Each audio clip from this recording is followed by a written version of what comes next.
माझं नाव सुरेश प्रल्हाद खरेकर आणि बामखेडा माझं गाव आहे.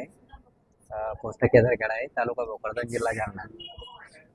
मी काही दिवसापासून सोनोग्राफी केली, तर त्या सोनोग्राफीमध्ये थोडा क्रिटिकल प्रॉब्लेम दाखवला होता की बाळाच्या गळ्यामध्ये नळ अडकलेली आहे, ती मिड आहे आणि गर्भातलं पाणी कमी आहे, त्यामुळं 100% सिझरच करावं लागेल असे काही डॉक्टरांनी मला सल्ला दिला की नॉर्मल डिलिव्हरीचे कोणी चान्सेस दिले नव्हता.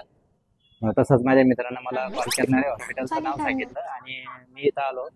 मॅडम सोबत बोलणं झालं, तरी आपण नॉर्मल करण्याचा प्रयत्न करू. तर मग घंट्याच्या नंतरच नॉर्मल डिलिव्हरी केली आणि असं वाटलं की नॉर्मल डिलिव्हरीचं काही चान्सेस नाही, नॉर्मल डिलिव्हरी कसं काय झाली. तर मी बघितलं, भरपूर जणांना बघितलं, विचारलं, तर ते म्हणे की इथं 99% तर नॉर्मल डिलिव्हरीच होते, सिझर तर होतच नाही. त्याच्यामुळं मी पब्लिक बघितलं, मला भरोसा पटला बी आणि झालं पण नाही. तर मग माझं असं मत आहे की जेवढे बी जिल्ह्या जालन्यामध्ये जेवढे बी डिलिव्हरीचे पेशंट आहेत त्यांनी पहिले येऊन सनी मॅडम सोबत बोला, बसा आणि होऊन जाईल. कारण की बाहेरचे डॉक्टर लोक पहिले सल्ला द्यायच्या अगोदर पहिलेच हे करून टाकतात, घाबरून देतात आणि त्याच्यामुळं मी पण घाबरून गेलो आणि मस्त माझं नॉर्मल डिलिव्हरी होऊन सनी कमी खर्चामध्ये डिलिव्हरी झाली.